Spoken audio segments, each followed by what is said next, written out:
1993 থেকে 2024 30 বছর পার করে 31 বছরে Centre for Policy Dialogue CPD দেশের অর্থনীতি, রাজনীতি, জ্বালানি ও সামাজিক বিষয়সহ নানা ইস্যুতে 3 দশক ধরে গবেষণা করে আসছে প্রতিষ্ঠানটি। এই দীর্ঘ সময়ের পথ চলায় অংশীজনদের নিয়ে রবিবার রাজধানীর ব্র্যাক সেন্টারে দিনব্যাপী অনুষ্ঠানে সংস্থাটির নানা কর্মকাণ্ড তুলে ধরেন বক্তারা। অর্থ পাচার, কালো টাকা সাদা ও কর ফাঁকি ইস্যুতে সিপিডির অবস্থান তুলে ধরে আগামীতেও এর ধারাবাহিকতা ধরে রাখার কথা জানান সংস্থাটির গবেষণা পরিচালক। পরবর্তী সরকারের কাছে আর্থিক, রাজনৈতিক ও দুর্নীতির তথ্য প্রকাশের স্বাধীনতা চান সম্মাননীয় ফেলো ডক্টর রওনক জাহান। কালো টাকা সাদা করা নিয়ে এটা নিয়ে অনেকের অনেক রকম অবস্থান রয়েছে, কিন্তু আমরা আমাদের সেই যে জাস্ট সোসাইটির পয়েন্ট থেকে আমরা এই একই জায়গায় রয়েছি যে আমরা কালো টাকা সাদার পক্ষে কখনো থাকবো না। ঠিক একইভাবে ইনইকুয়ালিটি ইনশিওর করার ক্ষেত্রে প্রোগ্রেসিভ ট্যাক্সেশন দরকার। সেই জায়গাটাতে আমরা মনে করি যে ট্যাক্সেশন স্ট্রাকচারে ওইভাবে পরিবর্তন দরকার। বহুমতের প্রকাশের জন্য এখন আমি নানান রকম রিস্ক দেখি। এটা যে সব সরকারের কাছ থেকে আসছে তা নয়, যাদেরই যে একটা মত আছে তারাই প্রায় অন্যদের কোনো মত শুনতে চায় না।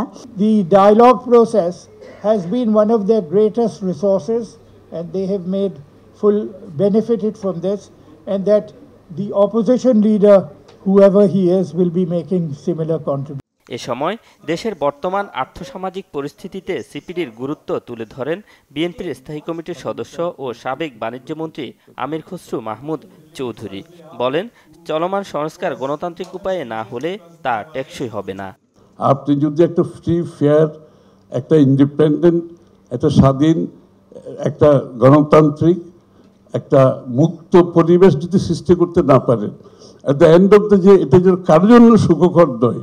আমার মনে হয় এই রিয়েলাইজেশন আর কারোর কাছে না থাকার, না বোঝার কোনো কারণ নাই। বিগত দিনে সিপিডির ভূমিকার প্রশংসা করেন প্রধান উপদেষ্টা প্রফেসর ডক্টর মোহাম্মদ ইউনুস। এক ভিডিও বার্তায় আহ্বান জানান দেশের স্বার্থে, সাধারণ মানুষের স্বার্থে ও অর্থনীতির স্বার্থে কাজ করার।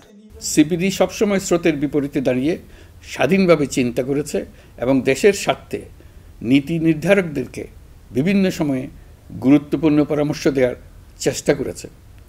দেশের সাধারণ মানুষের সামগ্রিক অবস্থার পরিবর্তন এবং দারিদ্র্য দূরীকরণের জন্য যে চেষ্টা আমি সারা জীবন ধরে করেছি, সিপিডির কাজে সবসময় আমি তার প্রতিফলন দেখেছি।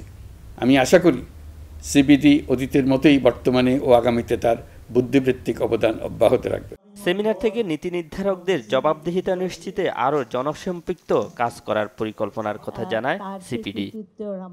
শুভ মাহফুজ, বাংলা ভিশন, ঢাকা।